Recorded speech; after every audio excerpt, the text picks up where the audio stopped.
cette 20e édition du Festival international du film fantastique de Neuchâtel. Je suis spécialement ravi de vous accueillir aujourd'hui, en ce dimanche un peu pluvieux, en tout cas un peu grisâtre, pour cette table ronde qui inaugure en quelque sorte les célébrations autour de cette 20e édition, de ce jubilé. On a voulu saisir l'opportunité de cette 20e édition pour offrir un regard rétrospectif sur le fantastique, sur son évolution sur ces 2 dernières décennies. Donc, aujourd'hui, il y aura tout un programme de table ronde, de carte blanche et de présentation pour justement inviter différents acteurs et le public à réfléchir sur ces thématiques-là. Et puis on commence aujourd'hui avec une table ronde sur le contexte dans lequel le NIF a vu le jour et sur le bassin culturel neuchâtelois extrêmement dynamique. Je vais assez vite passer la parole à la personne qui va modérer cette passionnante discussion, Michel Wust, membre du comité du NIF. Voilà, Michel, la parole est à toi. Merci Loïc, et bienvenue à tous et à toutes à cette petite table ronde intitulée Big Trouble in Little Neuchâtel. Donc bien sûr, c'est une référence à un fameux film de John Carpenter, Big Trouble in Little China, et ça nous semblait bien illustrer, on va dire, le rapport des organisateurs du NIF à la ville où le NIF a été fondé, un rapport un peu, disons, un peu parfois conflictuel entre les ambitions affichées et puis, disons, les possibilités qu'offrait la ville de Neuchâtel à sa naissance, mais aussi pendant son développement. Alors, ça marche bien avec le titre original du film, avec le titre français un peu moins, puisque ça s'appelle Jack Burton dans les griffes du mandarin en français. Alors, il faut encore voir qui est le mandarin, qui est Jack Burton dans cette histoire. Enfin, en tout cas, ça nous semblait amusant. Alors, comme l'a dit Loïc, on va parler aujourd'hui un peu du contexte de naissance et de développement du festival. On a l'habitude de parler du NIF pour son programme, pour ses films, ses invités. C'est ce qui fait évidemment l'intérêt et l'importance du festival. Et c'est donc normal qu'on parle plutôt de ça, mais le NIF, c'est aussi une structure, des personnes, un territoire local, régional, national, et donc un contexte économique, politique, culturel. Et ce qu'on voulait aujourd'hui, c'est un peu revenir sur cet ancrage contextuel.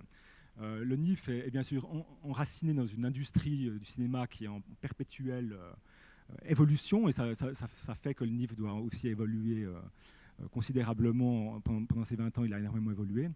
Mais il est aussi ancré dans un contexte, disons, de politique culturelle ou de milieu culturel, qui a aussi énormément évolué durant ces 2 premières décennies du XXIe siècle. Et le NIF peut paraître à la fois comme le signe et le catalyseur d'énormément de changements.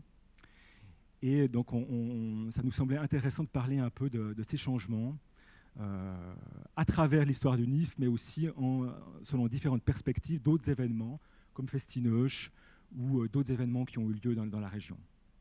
Donc, pour discuter de ces différentes idées, on a rassemblé d'éminentes oratrices et orateurs, à commencer par Anaïs Emery, qu'on ne présente pas ici, puisqu'elle a été la fondatrice, la programmatrice, la directrice artistique, la directrice générale du festival jusqu'à 2020. Antonin Rousseau, qui est un des fondateurs, le programmateur, puis aussi le directeur de Festineuch.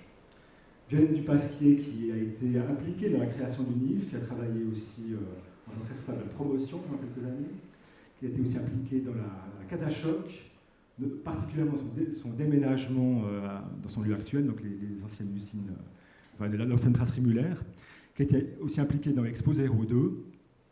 Et maintenant, plutôt dans le domaine du théâtre, elle a travaillé au TPR, elle est aussi administratrice de compagnie. Et puis, tout au bout, Patrice Neuenschwander, qui a été pendant 22 ans délégué à la culture de la ville de Neuchâtel. Donc c'est le premier délégué à la culture de la ville de Neuchâtel, un poste qui a été créé en 1997, donc vraiment au moment où il commence à y avoir ces différents projets qui s'enracinent à Neuchâtel. Donc on va suivre une perspective un peu chronologique, en commençant par vraiment les origines du NIF, même avant le NIF, et puis jusqu'au futur, c'est-à-dire au futur des événements culturels à Neuchâtel, mais aussi dans la région. Et puis on passera à des questions, donc on fera toutes les questions à la fin. Donc notez toutes les questions qui peuvent vous venir. On a besoin de vous pour cette partie de questions-réponses. Donc, comme je l'ai dit, on va en fait commencer avant le festival en fait. Et c'est un peu la scène primitive du NIF, si on veut. Et cette scène primitive, elle a lieu notamment à la Casa Choc, puisque l'équipe qui a créé le festival a commencé à faire des projections à la Casa Choc. Donc le berceau, disons, le lieu vraiment mythique de la musique actuelle et de la vie alternative, la vie culturelle alternative à Neuchâtel, qui a été créée en 1991, qui a déménagé en 1996-97 dans la Passe-Rivière. Et puis, donc Anaïs, vous organisiez à ce moment-là, à la case, des projections, c'était le Ciné-Club Opaque, si je me souviens bien. Le Ciné-Club Opaque.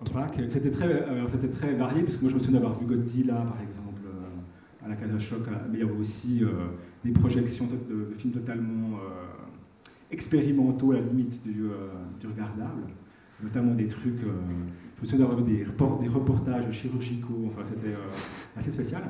Et donc le NIF, on peut dire, est vraiment issu de cette programmation. Le NIF, donc à l'époque, on était effectivement un groupe à programmer ce ciné-club alternatif.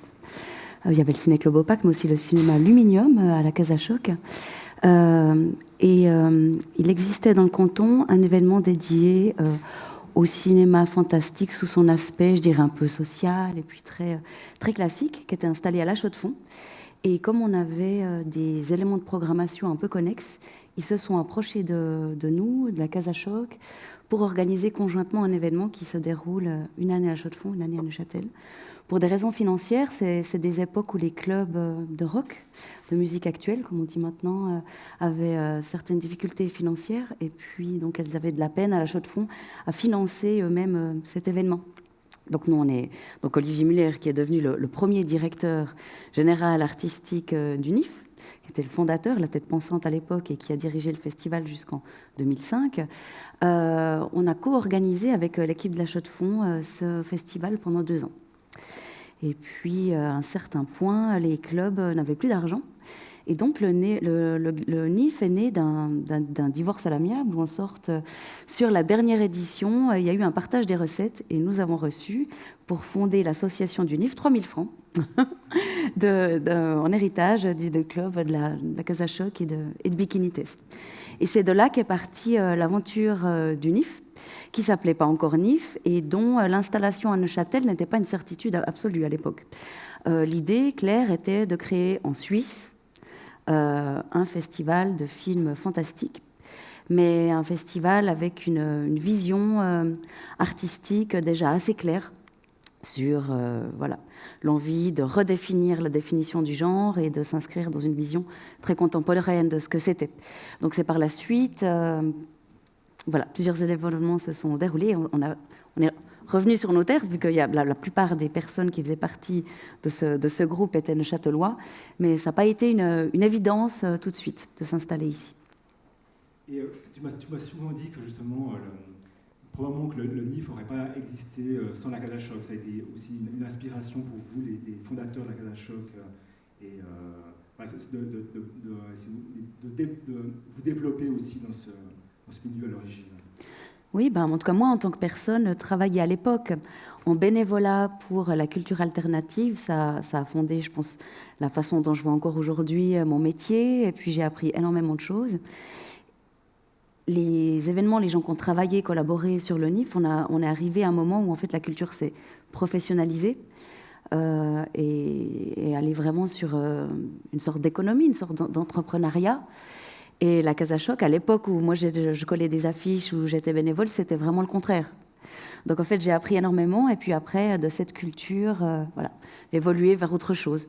Donc c'était effectivement très fondateur. Et puis il y avait cet espace qui nous a été donné, déjà pour programmer des films. Ça allait, la restauration de Chantons sous la pluie à des films expérimentaux. Le financement et l'aide pour le lancement du NIF. Bref, un état d'esprit très large, qui est ensuite passé vers autre chose. Mais je pense qu'effectivement, au niveau local, l'impact de cette école de la culture alternative des années 90, elle est forte. Je ne sais pas si toi, Antonin, Ça t'a aussi, ça a été une influence aussi pour la création de Festinoche? Oui, même si à Festinoche, les fondateurs dont je faisais partie ont pas eu une partie prenante comme tu l'as eu à la Casa Choc. Moi, j'étais trop jeune. Enfin, je fais partie de ceux qui pouvaient chanter, comme disait Bachelet, quand on aura 20 ans en 2001. Donc, avant, je sortais un peu moins, mais j'ai quand même baigné dans cette culture-là aussi, en étant à Genève, en vivant à Genève, les années du Rhino, des squats aussi genevois. Donc, la culture musicale et l'envie de sortir, ce qui m'animait aussi, c'était l'envie de faire la fête à cette époque-là. Mais je pense qu'il y avait on était imprégné de cette culture-là, moi en tout cas personnellement. Christophe Vallet, autre cofondateur, lui pas du tout. Lui, c'était plutôt, venait plutôt de la... était pas du tout culture alternative, mais plutôt le gestionnaire, HEG, et celui qui faisait les business plans, et moi celui qui faisait la fête et qui sortait et qui écoutait la musique et qui arrivait à avoir des potes qui venaient s'occuper des artistes quand on a organisé les premiers Festinoches. Mais donc oui, mais simplement on n'a pas eu une action comme vous avez pu avoir, ou une partie en tout cas prenante dans ces années un peu plus militant aussi de la création de la Casa Choc. On a collaboré par la suite avec la Casa Choc, moi aussi à titre personnel, mais pas ce côté pionnier en tout cas du début et de ces années, fin des années 90, années 90, où il y avait aussi ce côté militant. Moi j'étais gamin et je voyais en tout cas les manifs, la création de l'AMN, mais c'était les grands frères qui faisaient ça, quoi.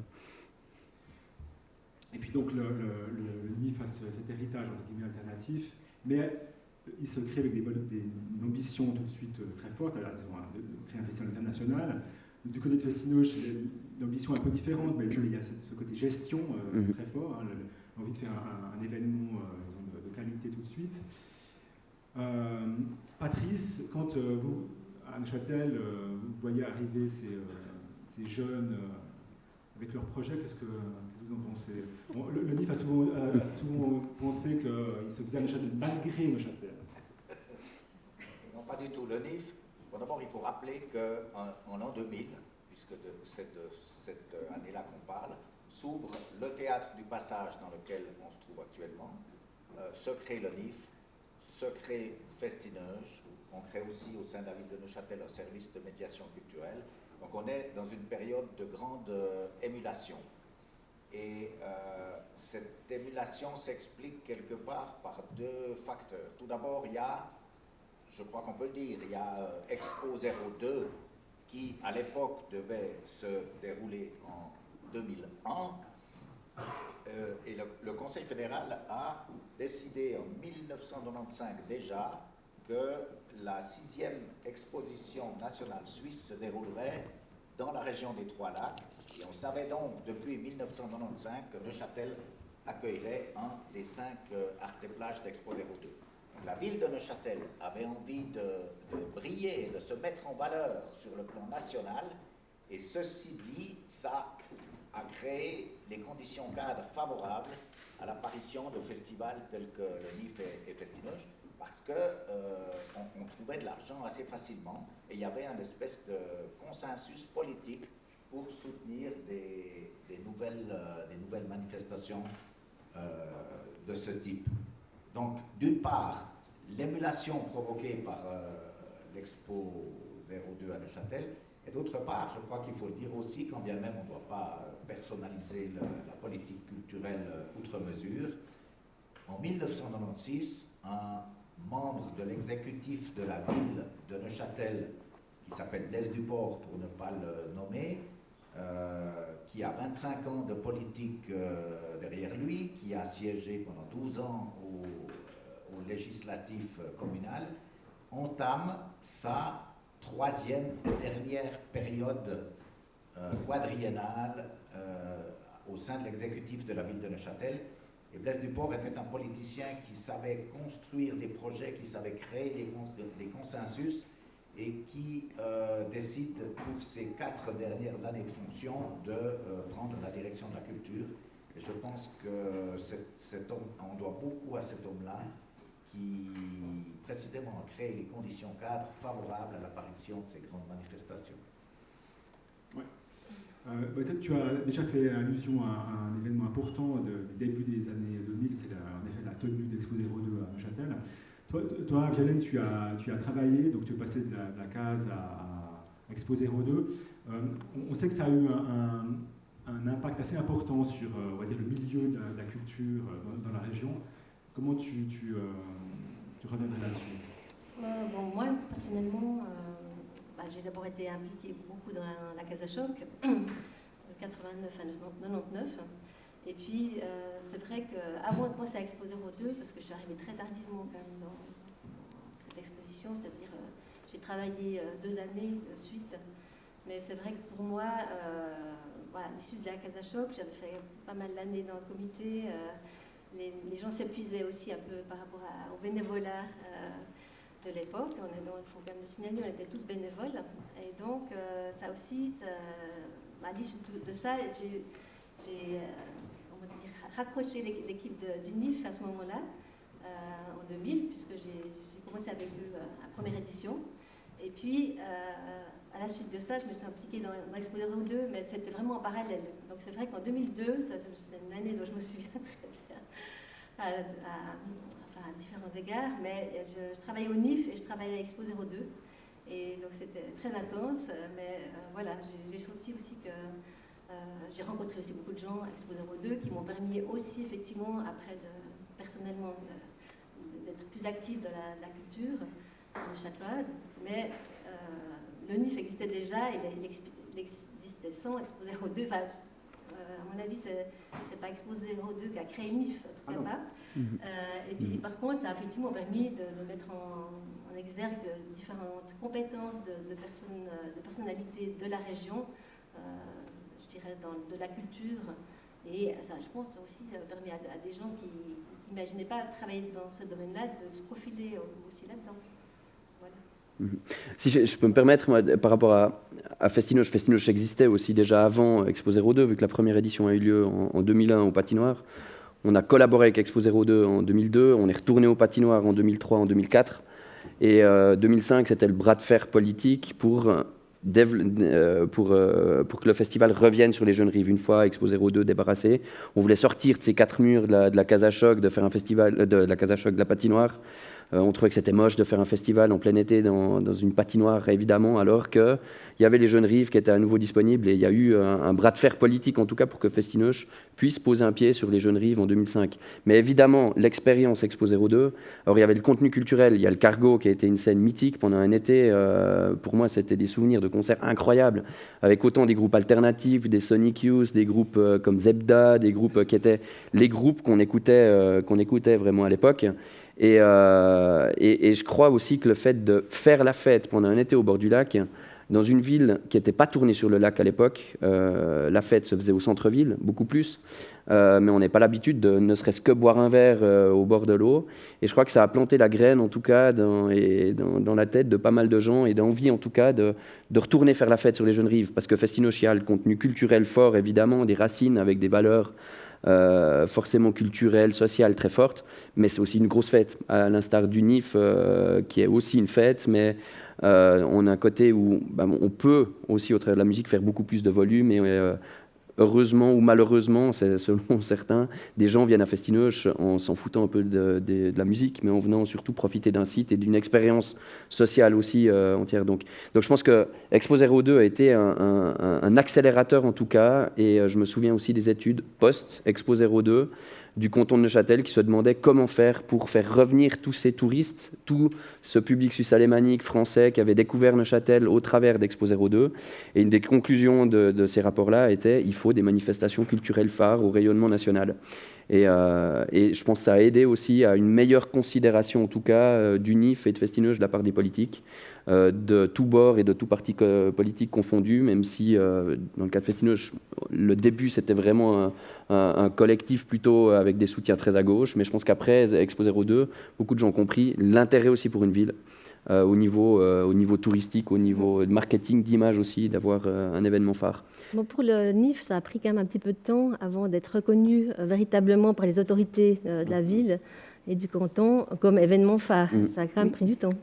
Je vais rebondir là-dessus. Nous, ces discussions post-Expo 02 sur l'événement phare, sachant que potentiellement les politiques pourraient venir avec un événement qui venait plutôt de l'institution politique et pas du terreau culturel, on le sentait comme non pas une menace, mais une sorte de perturbation vu les événements jeunes qui étaient en train de se développer. Et c'était inquiétant de se dire, voilà, est-ce que ces fonds ou le peu de fonds qu'il y a vont partir pour d'autres événements? Alors qu'effectivement, l'Expo 02 pour le NIF, c'était la 2e édition du festival. La première édition a été très ambitieuse, parce qu'effectivement, comme je l'ai dit, c'est un festival qui avait une vision, qui a tout de suite une identité très spécifique. La première édition a voulu être très ambitieuse. La 2e édition a pris 2 ans à se réaliser pour des raisons économiques, parce qu'il y a eu un déficit après la première édition. Et on est revenu avec un concept qui a été bien pensé, qui était fort. Et en fait, l'Expo 02 nous a permis de tester l'aura nationale du festival. Voilà, on a vu que le public qui était déjà présent de la première édition, qui venait de Neuchâtel Extramuros, au Zurich, tous les cinéphiles dessus, eh ben, ils profitaient de faire le NIF plus l'Expo 02. Donc pour nous, c'était assez intéressant de voir que ce positionnement, il se confirmait. Et si je peux, juste en étant très court, mais moi je me souviens aussi de cette période-là, et je sais qu'on en a aussi souvent parlé à Anaïs, où ces années 2000, peut-être qu'Expo 02 a aussi peut-être forgé une volonté politique aussi, de faire des événements, et c'était aussi la force, tu parlais de Blaise Duport aussi, d'avoir une véritable volonté politique. Il n'était pas là pour administrer un service, mais pour prendre des décisions et faire avancer des projets. Donc nous, on lui doit aussi une très fière chandelle, et si tu ne l'avais pas souligné, je l'aurais fait volontiers. Mais je me souviens aussi de cette période-là, jusqu'en 2005, où nos interlocuteurs, en tant qu'acteurs culturels, il y avait la culture, où il y avait un soutien dès le départ très fort, des chefs de service, délégués culturels, ou ou des conseillers ou conseillères communales en charge de la culture. Mais nos interlocuteurs, le plus souvent, ce n'était pas la culture, c'était la police. Parce qu'on est, autant le NIF que Festinoche, dans l'espace public, et on passait beaucoup plus de temps à parler mise à disposition de services publics, suppression de places de parc pour poser des containers, et on s'essoufflait à avoir comme interlocuteur essentiellement la police, ou en tout cas le service de la sécurité. Et dans ces réunions-là, on ne parle pas culture, mais on parle nuisance, on ne parle pas musique, mais on parle de bruit. Et c'est vrai que c'était des années où là, il fallait vraiment être aussi un peu militant et se battre. Et pour déménager Festinoche des patinoires aux Jeunes Rives, c'est vrai qu'il a vraiment fallu aller au combat et au bras de fer. Et je pense que c'est aussi grâce au soutien vraiment politique et cette volonté politique. Et je pense que certains aussi, à droite comme à gauche, et aussi dans les services de police, ont réalisé qu'avec une volonté politique, c'était possible de trouver un juste équilibre entre l'intérêt général et l'intérêt des acteurs culturels. Oui, je pense réellement que les 4 années qui ont précédé Expo 01 ou 2 ont été des années extrêmement fastes pour la culture à Neuchâtel. Pendant ces années-là, je dirais, presque tout était possible. Ça ne veut pas dire que c'est Expo qui est à l'origine du NIF ou de Festinoche. Mais vraiment, pendant cette période-là, les conditions cadres étaient telles que des événements comme ces 2 festivals ou d'autres ont pu émerger. Le Expo 01 ou 02, c'était un peu comme les capitales culturelles européennes. Hein. Pendant une saison, tous les projecteurs étaient placés sur les villes Arte-Plage, et Neuchâtel s'est trouvé au centre de la culture en Suisse, et ça a créé vraiment une émulation extraordinaire. Le revers de la médaille, c'est qu'une fois 02 passé, que l'argent avait été dépensé, on est entré, après l'Expo, dans une période quand même un petit peu de déprime culturelle, où il y avait moins de moyens. Et ça serait intéressant peut-être de l'évoquer, parce que c'est effectivement à ce moment-là que Festinoche, comme le NIF, se sont développés, ont pris de l'envergure. Et je pense que ça n'a pas été facile toujours d'aller à leur rencontre et de répondre à leur demande. Donc après 02, il y a quand même eu un petit moment de déprime, mais il est indéniable qu'Expo 02 a été un catalyseur de la culture, en tout cas pendant les 4 années qui ont précédé la tenue de l'exposition. Puis en effet, c'est la période après ça où le NIF en fait, se bat pour s'imposer comme une manifestation phare à Neuchâtel. C'est un peu le moment où ça commence vraiment à se professionnaliser, où le festival prend sa forme, disons, progressivement, après, c'est une évolution linéaire, comme disons. C'est vraiment à cette période que ouais, je dirais, on commence vraiment à percevoir le NIF de façon plus stratégique, il y a une reconnaissance. Rétrospectivement, tu vois ça comment, Anaïs ? Oui, c'était vraiment l'époque du qui tout double, je dirais. Un festival de cinéma, donc c'est un événement culturel, mais c'est aussi un maillon dans une chaîne industrielle, dans le domaine de l'audiovisuel. Et bien évidemment, ça peut commencer de manière modeste et se développer, mais il y a aussi un besoin assez rapide de se positionner internationalement, si on va avoir une grande liberté artistique, pour attirer aussi des invités internationaux. Donc il faut avoir, c'est clair, une équipe, certaines compétences en termes de com, il faut un certain budget pour pouvoir voyager. Donc voilà, tout un besoin de mise en place, et c'est pour ça qu'on s'est beaucoup battu aussi pour avoir des fonds et être soutenu localement. 2002, l'expo, je pense que la période de déprime qui a suivi peut-être l'expo, nous a servi, parce qu'il y a eu la création de l'association des Amis du NIF, donc pas mal de personnes qui cherchaient un peu aussi des activités, à soutenir des nouvelles causes, et ça nous a aidé à nous relier pas mal à la ville, et puis à faire pas mal de lobbying pour être quelque part, pour retrouver le lien avec la ville de Neuchâtel. Oui, je peux en rajouter quelque chose. Pour rachever ce que tu viens de dire, c'est vrai que moi je m'occupais aussi du sponsoring à une époque, et cet ancrage local, il n'a pas été tout de suite évident, ni par rapport à la population, ni par rapport aux commerçants, enfin aux gens du coin, parce que c'était quand même un public d'aficionados un peu, avec beaucoup de gens d'ici, mais aussi beaucoup de gens d'ailleurs. Et il a fallu un petit peu lutter pour s'ancrer localement et avoir une reconnaissance vraiment de la ville et, je dirais, du public lambda neuchâtelois. Et on a fait plein d'actions à cette époque-là où je travaillais avec vous pour aller auprès des commerçants, faire des vitrines dans les différents commerces du centre-ville. Enfin, on a fait plein d'actions vraiment pour être reconnus vraiment, véritablement ici à Neuchâtel. Oui, je vais vraiment dans alors le sens qu'on était Violaine, très reconnus au niveau international, mais Neuchâtel, ça peinait un peu plus. Le premier festival en 2000, qui était assez... Voilà, il y avait 25 films, je crois que au final, la fréquentation devait avoisiner les 3000 personnes, 3000 billets vendus. À la cérémonie d'ouverture, premier NIF, il y avait des Neuchâtelois dans la salle qui se moquaient du titre international. C'était assez mal vu. Il y avait déjà ça, donc l'ambition affichée d'avoir non pas un festival de films à Neuchâtel, mais le festival suisse dédié au cinéma fantastique basé à Neuchâtel, donc une grande ambition. Et puis aussi ce public qui est venu parce qu'en somme, en Suisse, il n'y avait aucune autre institution dédiée à ce genre majeur, pas de journalistes non plus spécialisés, pas de revues. Ensuite, voilà, il y a maintenant, depuis très récemment, des sites qui sont suisses, mais vraiment aussi une méconnaissance du genre. Mais voilà, il y a une communauté quand même de cinéphiles qui est venue tout de suite de partout. Et au début, ça tranchait un peu, genre eau et huile. Ouais. Et là, ça a pris du temps jusqu'à ce que ça se mélange. Je dirais que là, il y a peut-être qu'on en parlera plus tard, pas mal de collaborations avec d'autres institutions culturelles, le développement, de la programmation, et puis aussi parfois la volonté, c'est-à-dire continuer sur sa ligne, puis l'affirmation de l'identité de base sans faire beaucoup d'écart, c'est-à-dire que même si le festival s'est développé, s'est diversifié, son pari de base, la force de son identité, elle est restée très pure, encore jusqu'à aujourd'hui. Oui. Et c'est une des choses qui a été reconnue par l'Office fédéral de culture, donc qui soutient le NIF en 2005 pour la première fois. Donc finalement assez rapidement, si on considère le développement d'un festival. Donc le NIF obtient cette reconnaissance et puis veut être à la hauteur, c'est-à-dire se professionnalise, revendique vraiment son ambition. Et moi, l'impression là que j'ai un peu, c'est que ça entre un peu en conflit avec les autorités, dans un certain sens, mais en même temps, on obtient aussi de plus en plus leur adhésion.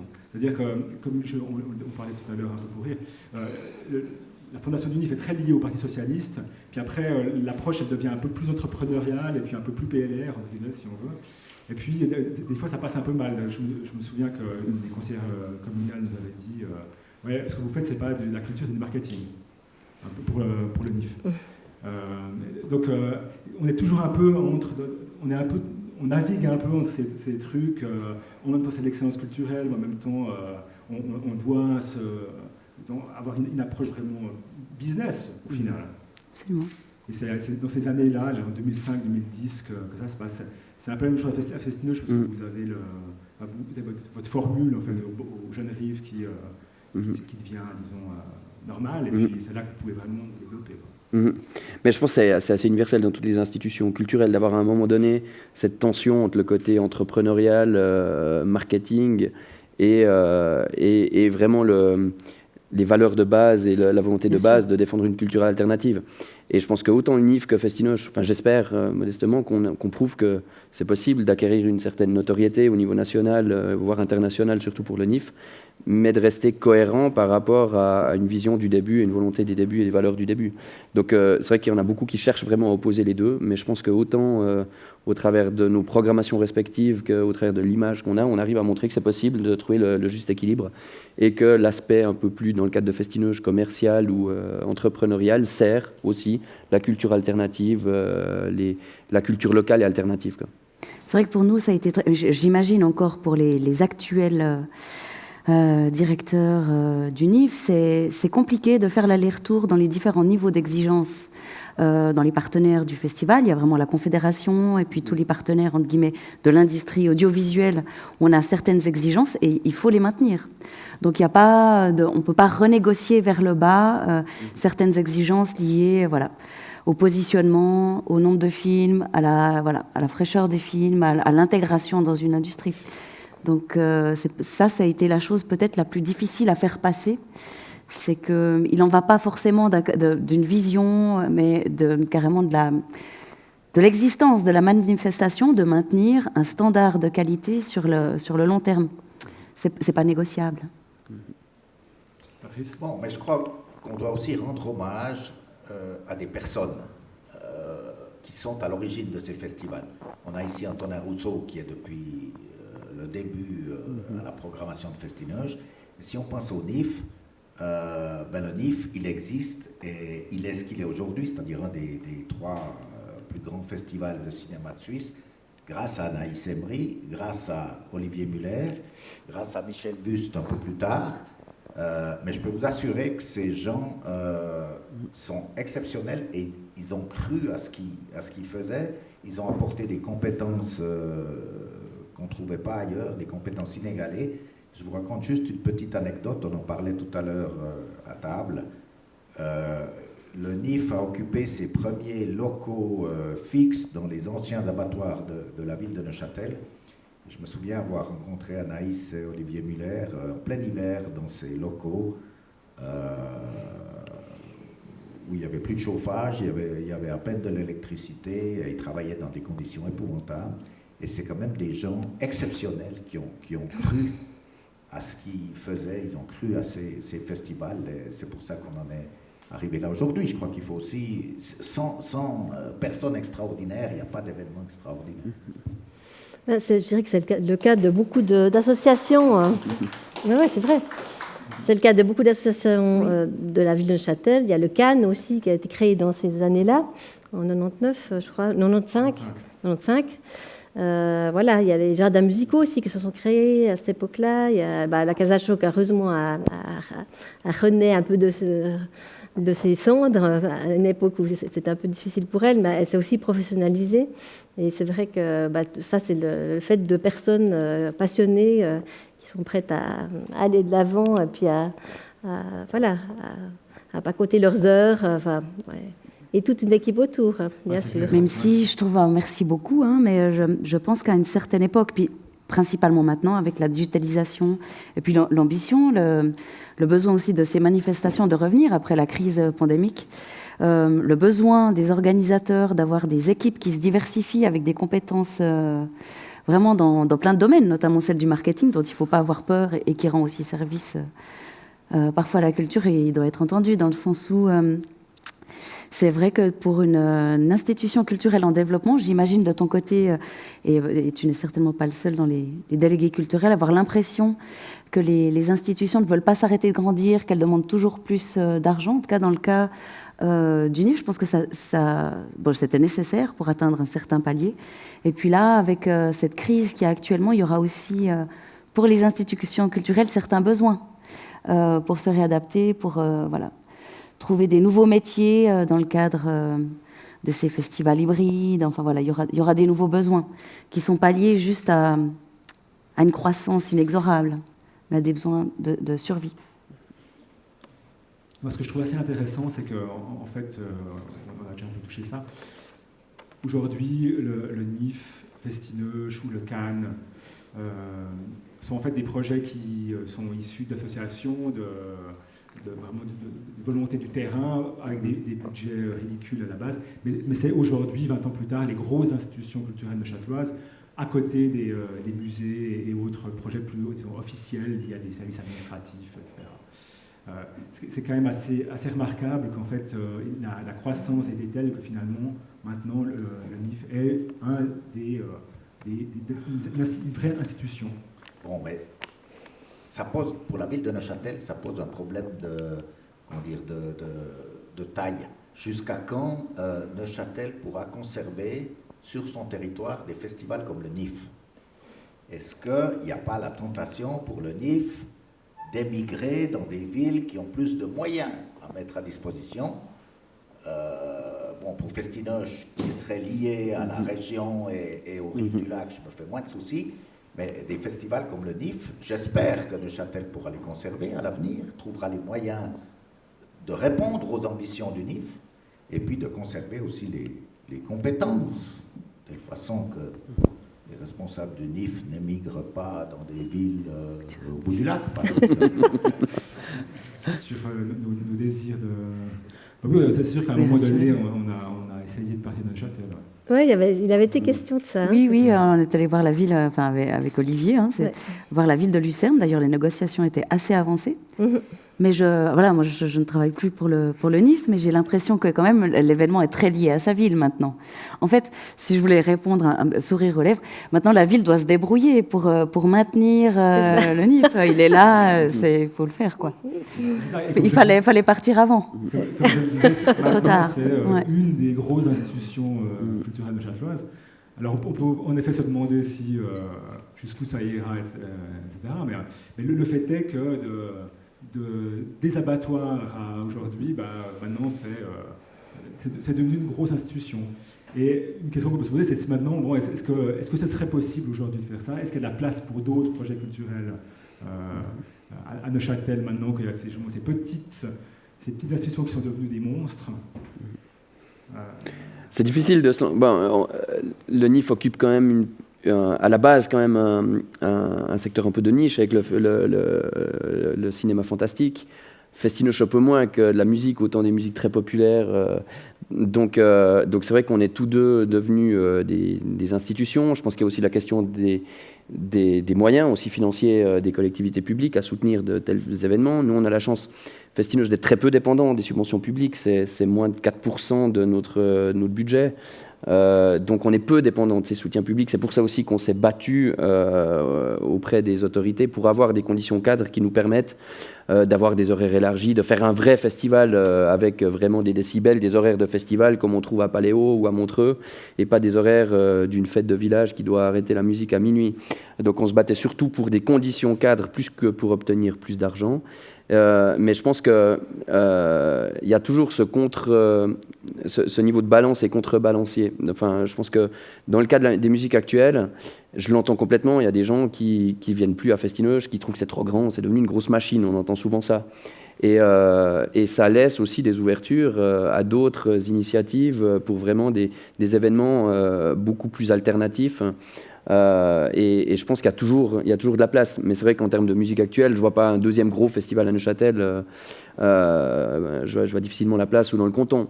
Mais par contre, je pense qu'on travaille en bonne intelligence et nous, on est les premiers aussi heureux. Plus il y a de culture, mieux c'est. Donc d'avoir d'autres initiatives qui occupent un champ, peut-être que Festinoche, de par sa taille, ne peut plus occuper. Ouais. Oui, une question. Bon, il y a énormément de gens qui ont travaillé pour nos festivals, que ce soit comme bénévoles ou comme employés, etc.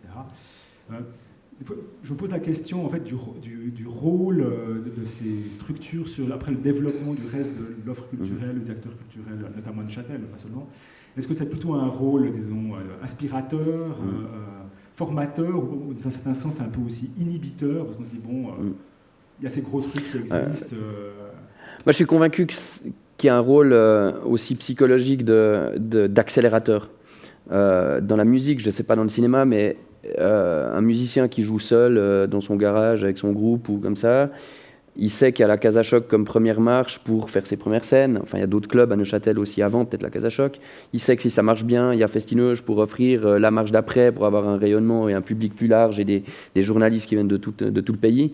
Donc je pense que ça décomplexe pas mal d'artistes de se dire je suis dans une ville qui a ses institutions au rayonnement national, donc mon voisin de palier peut peut-être être la future Sophie Hunger qui remplira des salles à Paris ou à Berlin. Alors que s'il n'y a pas ces événements phares, je pense qu'il y a un environnement, un futur qui est peut-être un peu plus bouché. Je pense qu'on stimule, j'espère modestement en tout cas qu'on stimule le terreau vraiment culturel régional. Après, il y a aussi toutes les collaborations. Vous continuez à collaborer avec la Casa Choc, on se partage plein de compétences entre différentes institutions. Donc, Moi, en tout cas, les dernières années que j'ai fait au festival, je voyais qu'il y avait une grande partie aussi des subventions qu'on touchait qui partaient pour des collaborations avec des artistes, notamment là, cette année, il y a eu la collaboration avec le groupe Super Mafia, enfin encore Studio, qui a fait une œuvre de création numérique. Il y a pas mal d'encouragements que le festival fait directement. Il y a bien évidemment des carrières qui se font soit dans le domaine de la gestion culturelle, soit du cinéma, et je pense que ça encourage pas mal de monde. Moi, j'aimais bien dire que le NIF avait changé l'ADN du paysage culturel neuchâtelois, parce que justement, il y a cet exemple de croire en une spécificité, de travailler sur quelque chose qui est vraiment de niche, et de voir que ça peut aussi se développer tout en gardant sa spécificité. Ce qui, je pense, est une sorte d'exception pour la ville et la région. Il y a la plage des Six Pompes, c'est un autre exemple aussi qui a été créé à ce moment-là. Voilà, d'un événement hyper spécifique qui s'est développé. Et pour des villes qui ne sont pas des grandes villes, je pense que c'est un excellent pari.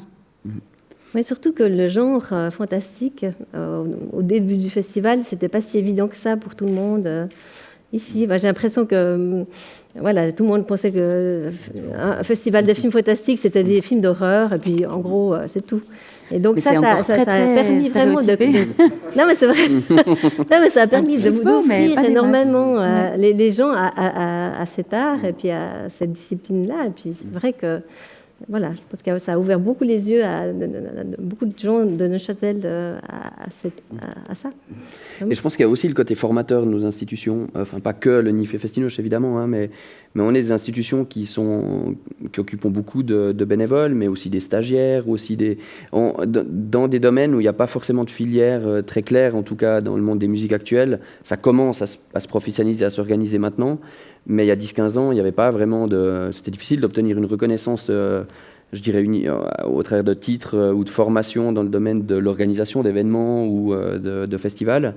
Et c'est vrai que le fait d'avoir eu ces 10 dernières années beaucoup de personnes qui sont passées au travers de nos bureaux, souvent en commençant comme bénévole, puis au travers d'un stage, c'est des personnes qu'on retrouve après dans d'autres institutions, à la Casa Choc. Il y a une mobilité aussi de ces compétences-là qui passent d'une institution à l'autre. Et je pense que c'est aussi comme ça qu'il y a un maillage collectif qui fait qu'au niveau formation, je pense qu'on est une ville qui est assez riche aussi pour permettre vraiment à ces compétences d'être reconnues et de s'enrichir.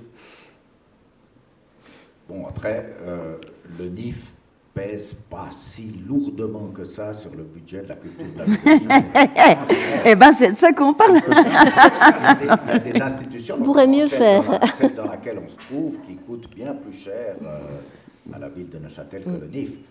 Et je crois que la ville de Neuchâtel a eu cette sagesse de tout de même conserver une partie importante de son budget culturel pour la culture émergente, pour les nouveaux venus sur la scène culturelle.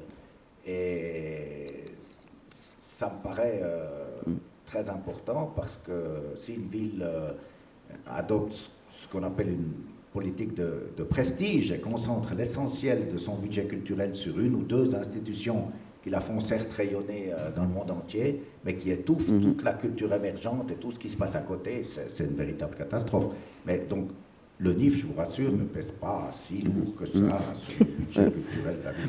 Mais par contre, ça soulève une question intéressante, cette question de l'encouragement à la culture émergente.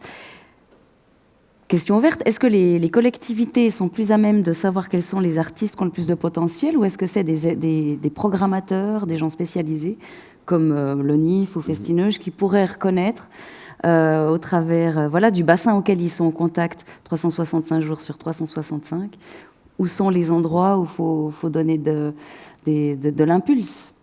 Donc ça, c'est vrai que c'est quelque chose qui... C'est une grande question de politique culturelle. Qu'est-ce que tu en penses, toi, qui es délégué culturel d'une ville? Je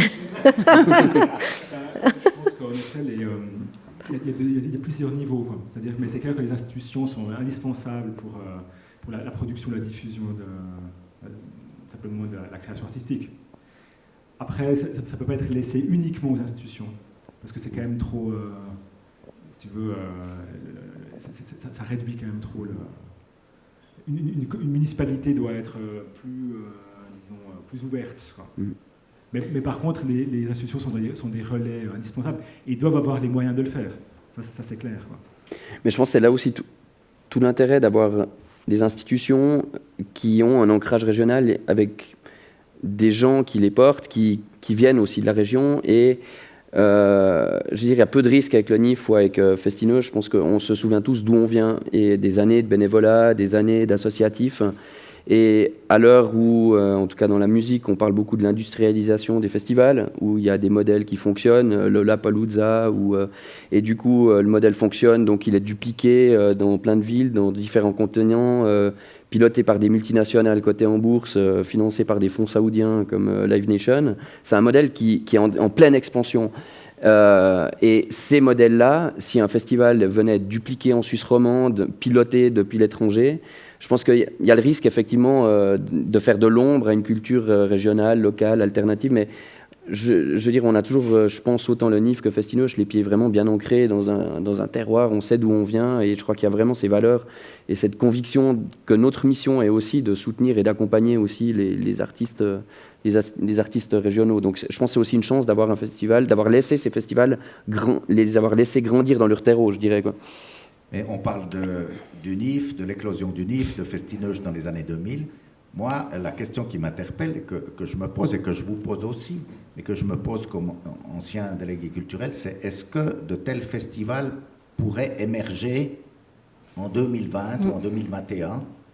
Et qu'est-ce qui est émergent dans le paysage culturel neuchâtelois à ce jour qui pourrait prendre une envergure telle que le NIF et Festineuge? Je n'ai pas la réponse à cette question, je vous la pose peut-être même aussi au public. Est-ce que des événements culturels sont actuellement dans le pipeline qui pourraient devenir des événements majeurs à Neuchâtel dans une dizaine d'années? Moi, je vois plus des petites structures, commencer à élaborer des choses peut-être plus intimistes. Je sais pas, de toute façon, il y a des festivals, des petits festivals qui existent, à Baule, par exemple. Mais j'ai pas l'impression qu'il y a la volonté d'aller plus loin que là, mais ça leur convient aussi. Mais c'est vrai que je vois plutôt des structures un peu plus intimes émerger. Et je dirais par rapport au bassin aussi de population, par rapport à la taille de la ville, je pense qu'on a quand même une vie culturelle extrêmement riche à Neuchâtel. On n'a pas encore parlé non plus du festival de marionnettes aussi, qui est dans des domaines assez spécifiques, mais le nombre de festivals, d'institutions, rayonnement national pour une ville et un bassin de population tel que Neuchâtel, je pense que la ville peut en être fière. Le challenge, c'est d'arriver à continuer à soigner en tout cas ces relations-là et le financement de ces institutions pour qu'elles puissent continuer à se grandir. Et je pense qu'il y a une notion aussi de confiance. Nous, à Festineuge, on a mis longtemps avant de sentir une forme de relation de confiance avec, je dirais, l'ensemble de nos autorités. Je ne parle pas des affaires culturelles, je ne parle pas de Patrice, mais encore en 2005, on nous traitait d'enfants gâtés dans des séances au Conseil général parce qu'on voulait faire un festival dehors. Et au même moment, alors qu'on se battait pour avoir plus que 93 décibels, donc plus qu'une batterie qui n'est pas sonorisée pour faire nos concerts, Michael Driberg produisait un concert de Johnny Hallyday sur les Jeunes Rives, où là, en claquant des doigts, c'était possible d'avoir 100 décibels, alors que nous, on se battait bénévolement pour la culture régionale, et quelqu'un qui venait faire un one-shot sur les Jeunes Rives, sans dénigrer son travail, bien entendu, hein, c'était, je crois, un très beau concert de Johnny, mais nous, là, on avait envie... À la plage, Johnny's Beach. Ouais. Mais là, j'avoue qu'il y a eu des moments où on a senti vraiment une forme de... un manque de reconnaissance qui frisait l'humiliation par moment. Oui. Après, ça pose quand même la place de l'émergence. Hein. Qu'est-ce qui reste aujourd'hui à Neuchâtel comme place pour l'émergent? Alors, pour répondre dans le domaine des festivals de cinéma, ce serait vraiment difficile. Enfin, voilà. Un festival de cinéma qui serait fondé aujourd'hui, son évolution devrait aller beaucoup plus vite. Parce que les défis liés à la numérisation et maintenant, voilà, la crise Covid, ça pourrait plus prendre 20 ans. Donc après, voilà, il y a des paris à faire, mais je pense que pour un festival, le NIF est encore jeune en tout cas. Et si je parle du domaine spécifique du cinéma, je pense que ça vaut encore le coup de laisser cette institution trouver son rythme de croisière plutôt que de l'opposer à une concurrence, en tout cas au niveau financier, au niveau local. Je parle que du cinéma, je ne sais pas ce qui se passe dans d'autres époques. Il y a pas mal de festivals qui se sont fondés en Suisse et en Europe dans les mêmes époques, 2000, 2005, Festival de Zurich, beaucoup de festivals en Europe. C'était une opportunité, une bulle. Récemment, les festivals qui se forment, ils sont beaucoup plus commerciaux. Et donc, ils sont beaucoup plus volatiles. Ils atteignent plus vite le succès, mais ils peuvent aussi s'arrêter. Voilà. Et ils sont moins liés à leur terreau, je dirais, local. Peut-être qu'ils ne viendraient même pas vous voir. Il y avait une personnalité culturelle neuchâteloise qui disait qu'un événement culturel était un peu semblable à un organisme vivant qui naissait, qui grandissait, qui vieillissait, qui finissait par disparaître. La question que je me pose, c'est aujourd'hui, est-ce que Festineuch doit disparaître ou le NIF doit disparaître pour laisser la place à un nouvel événement culturel majeur? Moi, je suis mal placé pour répondre à cette question. Moi, ce que je dirais, c'est qu'il y a en effet pas mal de structures qui sont éveil assisté. Comment est-ce qu'on dit quand tu es soins intensifs ou soins intensifs, ouais. Ou même pas, plutôt que tu es dans le coma, quoi. Donc, tu continues. Mais c'est pas le cas de Festineuch et du NIF, puisqu'ils sont toujours en pleine vitalité. On n'a même pas atteint le... Non, je pense qu'ils ont un grand potentiel encore. Je crois qu'il ne faut pas oublier la question de la spécificité. Hein. Il y a d'autres trucs. Dans le sens, dans le cas du cinéma fantastique, l'analyse de l'évolution de cette production, on peut parler un peu de cinéma, de comment ça reste à la fois un genre très populaire, mais toujours d'avant-garde. Ça reste des réflexions très très importantes. Puis maintenant, avec l'évolution des plateformes qui laissent une très grande place au fantastique, mais du coup aspirent le travail d'un certain nombre de jeunes réalisateurs ou de réalisateurs prometteurs, le rôle de ce festival reste tout aussi essentiel pour suivre cette activité. Donc s'il disparaissait à Neuchâtel, j'espère qu'en Suisse, il se recréerait quelque part. Parce que le domaine qui touche reste un domaine essentiel qui doit être analysé et qui est un des domaines les plus populaires de l'audiovisuel. Et je pense qu'il y a aussi la régénération des équipes. Je pense que autant le NIF que Festineuch ont une équipe, enfin les figures, c'est souvent moi qui me retrouve à parler, je commence à avoir quelques cheveux blancs, mais les équipes restent jeunes et se régénèrent aussi, il y a un roulement et je pense que c'est ça qui garde aussi une certaine vitalité. Mais pour répondre aussi à la question, qu'est-ce qui peut émerger maintenant, je pense qu'on n'a pas parlé de la place des artistes eux-mêmes, on parle du vecteur des festivals, mais au niveau des artistes, ou peut-être dans le monde du cinéma, des réalisateurs, là peut-être qu'il y a encore à faire aussi pour accompagner les carrières vraiment et continuer à soutenir la culture émergente parce que c'est nécessaire, mais accompagner aussi avec les moyens nécessaires et les moyens que mérite une véritable carrière internationale des artistes qui se développent. Et en musique, on a la chance depuis une dizaine d'années d'avoir quand même à Neuchâtel des artistes qui s'exportent en dehors des frontières cantonales, voire nationales. Mais par contre, je pense que pour aller encore plus loin, et je pense que ça serait aussi placer Neuchâtel aussi sur la carte au niveau culturel, musique actuelle, au niveau européen, d'arriver à soutenir vraiment encore avec davantage de moyens ces structures, parce que ces artistes-là sont des auto-entrepreneurs avec leur propre petite société, qui ont besoin aussi d'être soutenus. Ouais, merci. Je vous propose qu'on voit ici des questions dans l'assistance. Si vous avez des questions, alors Il s'agirait de faire signe, il ne faut pas bouger. Quelqu'un vous amène un micro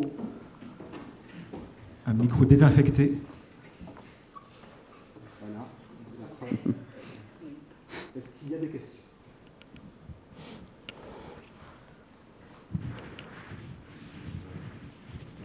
Sur ces 20 années de développement, sur le futur.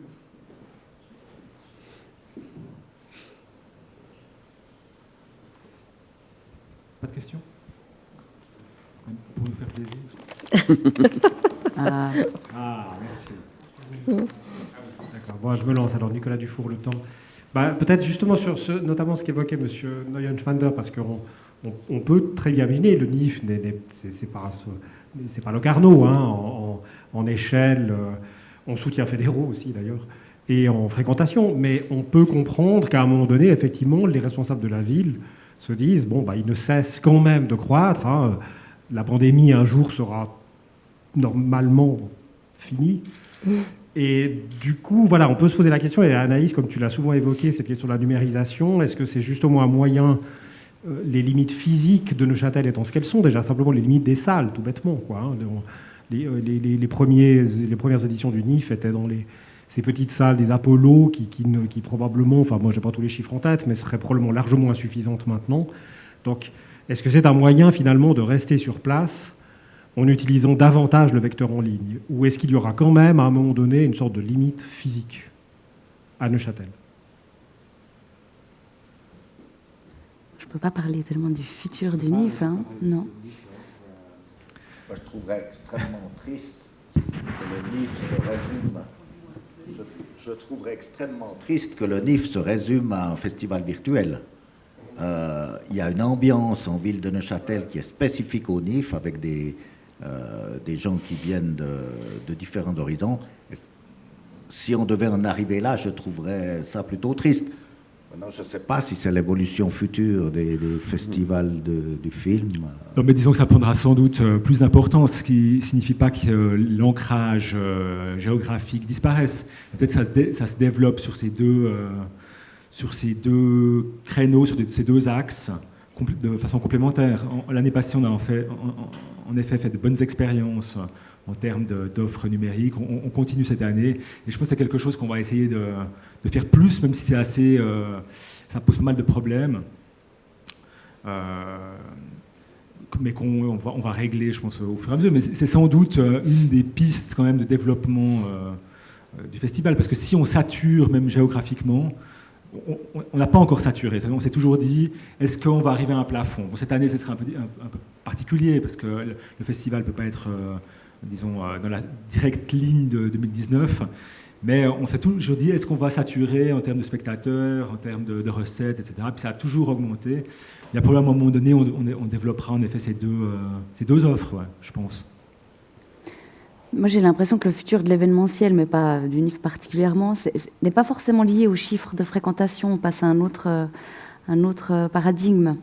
On a appris à maîtriser plein d'outils. Il y a des questions d'accueil, d'autres développements qu'on peut faire sur un festival. Enfin, surtout sachant qu'il a encore des fragilités sur certains aspects qui ne sont pas liés à la volonté tout de suite d'avoir une plus grande fréquentation. On peut aussi estimer que le visiteur peut avoir une meilleure expérience. Il y a ces questions de contact entre les personnes qui font l'audiovisuel et ceux qui le consomment. Enfin voilà, il y a plein de... C'est pas unidirectionnel le développement d'un festival, me semble-t-il.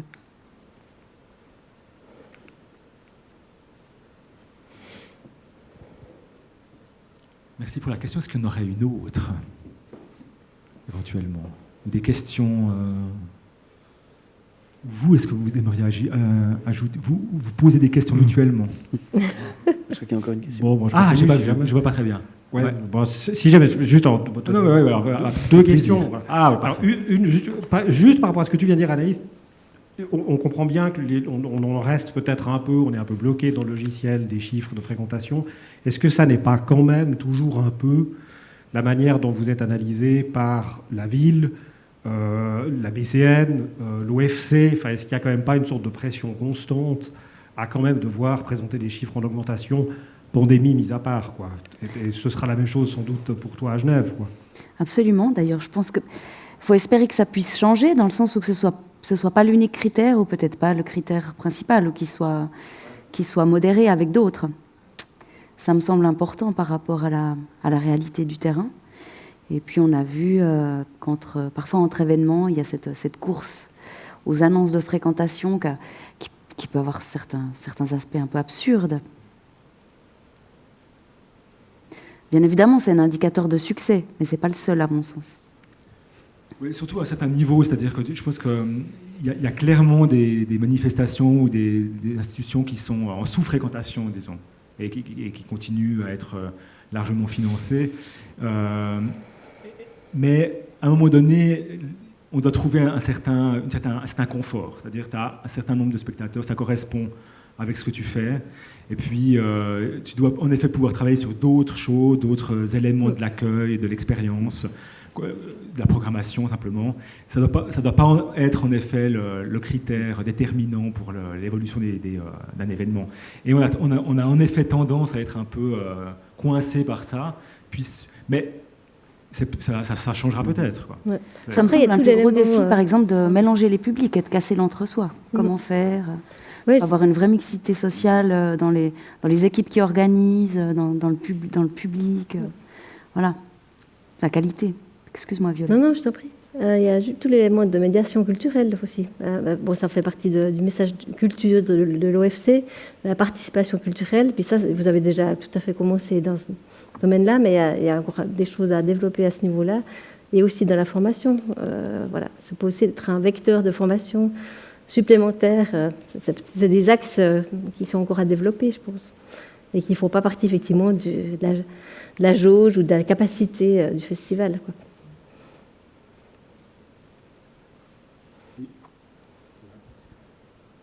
Tu as une autre question? Encore une petite. Ah, c'est bien, c'est bien. Je pensais à une petite chose par rapport à ce qui se disait aussi par rapport à la ville, et ce que vous disiez, M. Neuschwander, sur voilà, effectivement, ce souci quand même assez légitime de repérer des émergences. Je me permets de faire un parallèle un peu bizarre et méchant avec Cannes, puisqu'il se trouve que cette année, le NIF a lieu pendant Cannes. C'est de la faute à Cannes. Si vous allez à Cannes, en dehors du festival, moi j'y vais pendant le Petit Frère, qui est dédié aux séries, alors c'est pas du tout la même chose que le Grand Glamour, hein, mais la ville est sinistre, quoi. La ville, moi je trouve ça assez moche, Cannes.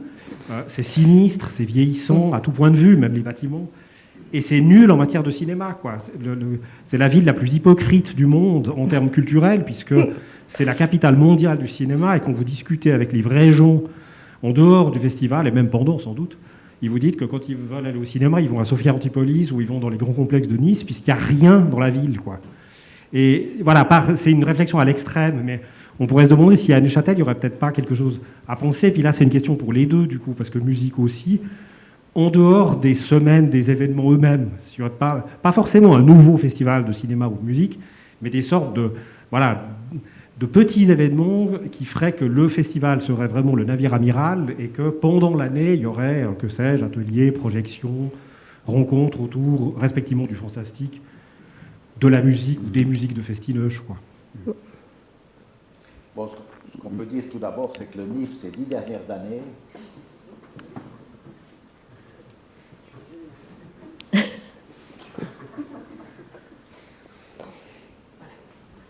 dirais que le NIF, ces 10 dernières années, a fait des efforts considérables avec l'aide de la ville, mais pour être présent dans la cité, et sortir des salles de cinéma. Et il y a l'open air qui date de 2 ou 3 ans. Il y a ce projet NIF Invasion avec plein d'activités qui sont gratuites, destinées à la population. Donc, je pense qu'à la fois la ville et le NIF ont souhaité vraiment être présents dans la cité et animer cette ville et collaborer avec notamment le Muséum d'histoire naturelle et différents acteurs culturels. Festinoche est aussi présent à différentes périodes de l'année, notamment à la fête des vendanges, avec un stand et avec différentes manifestations tout au long de l'année. Le NIF aussi participe à quelques événements tout au long de l'année. Je dirais que le chemin est à moitié fait. On peut peut-être encore en faire un peu plus, mais c'est aux responsables du festival de le dire. Je pense que la ville le souhaiterait. C'est un sujet assez constant, le rapport entre disons, l'organisation d'un événement et puis ce que tu fais en dehors de l'événement. C'est-à-dire que c'est quelque chose qui nous a beaucoup occupés à travers les années. On s'est aussi lancé dans d'autres projets, donc notamment la programmation puis la direction d'un festival en France. On a aussi repris, comme tu sais, la gestion de la Casa Choc en 2007, avec un succès mitigé. Mais disons, une des tentations d'un festival, c'est de, en effet, se diversifier ou annualiser des activités, etc. Alors c'est très bien, mais ça rend aussi les choses très compliquées. C'est-à-dire, dans le sens où notre truc, c'est quand même l'organisation d'un événement, ça prend énormément de temps, en fait. On croit qu'organiser un festival, c'est un truc qui nous occupe une petite partie de l'année, mais en fait, bon, c'est maintenant, pour un truc de cette ampleur, c'est vraiment... et ça a été déjà en 2005, à vrai dire, quoi.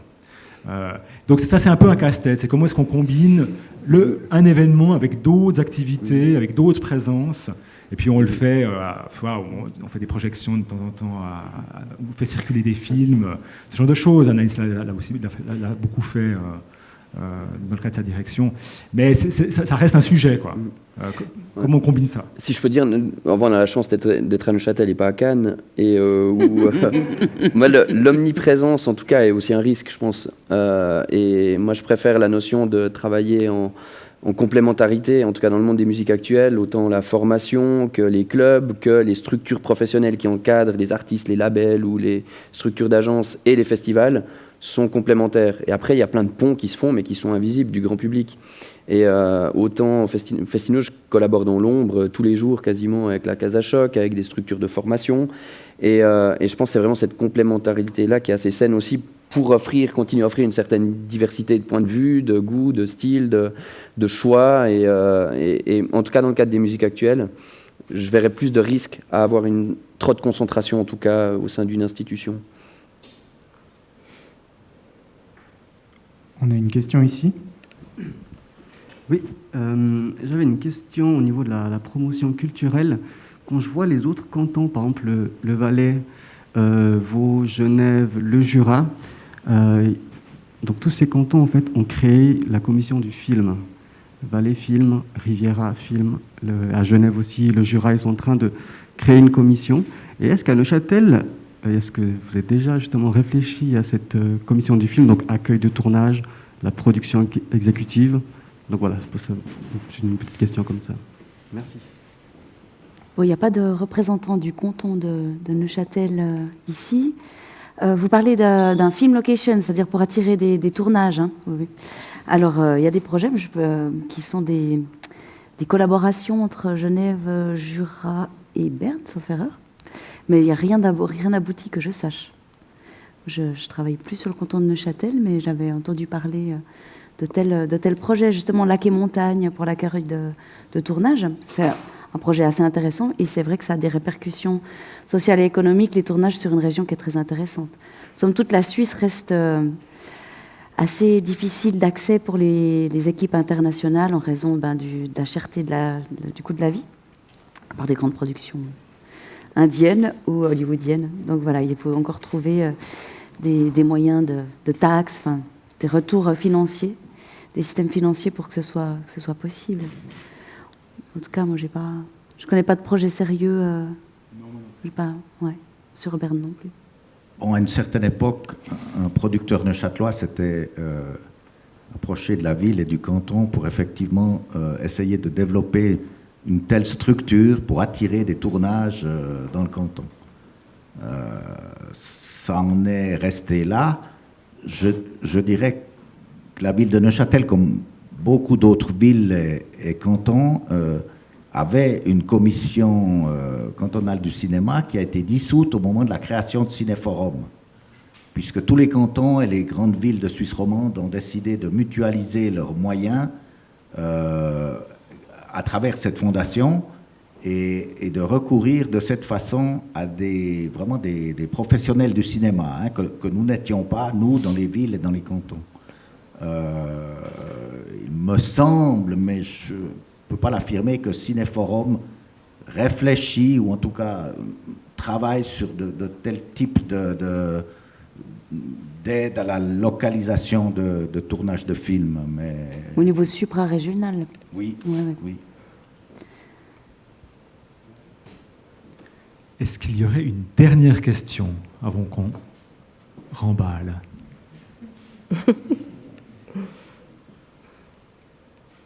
Non? On a une petite remarque en ligne, je peux vous la lire? Oui, une remarque. Une remarque plus une question. Est-ce qu'elle est insultante? Non. Ah, très bien, alors on peut la lire. De la part de JM, il nous dit un avis concernant la relève et l'émergence.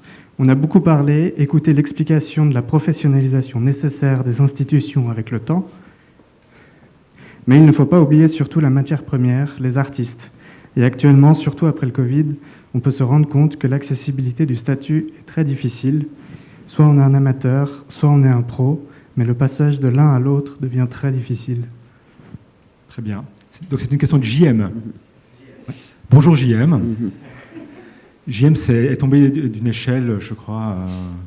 Donc il nous regarde de la maison.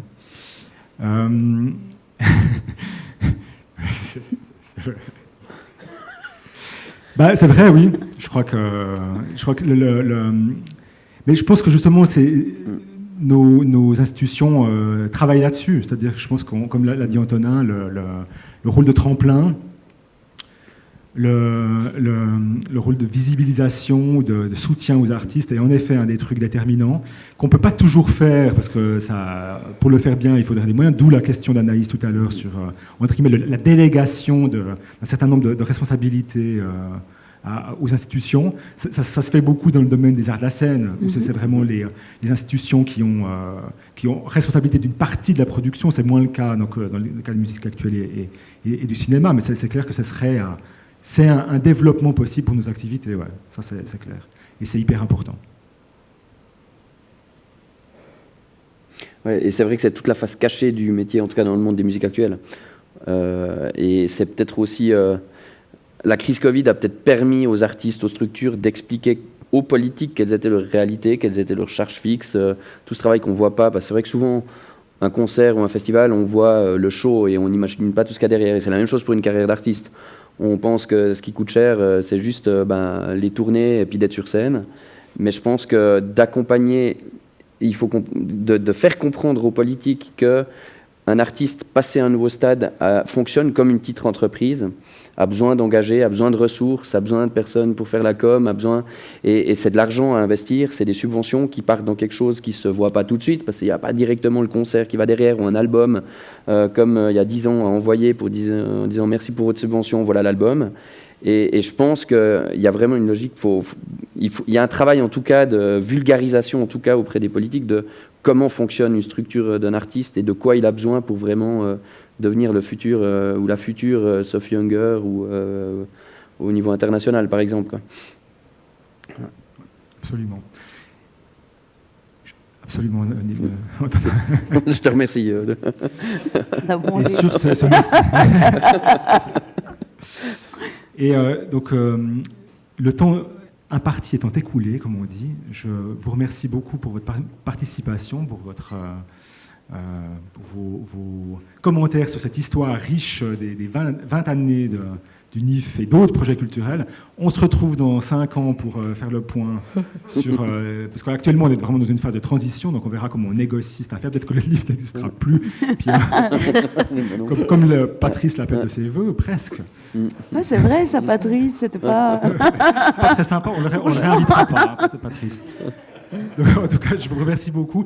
Et puis, donc, à 16h, une autre table ronde, cette fois plus sur le contenu. Là, on a vraiment parlé du contexte et puis de l'évolution du festival. Mais à 16h, il y aura une table ronde qui parle vraiment plutôt de l'évolution du fantastique ces dernières années. Donc, je vous invite à y assister. Ça se passe ici à 16h et je vous remercie encore. Merci.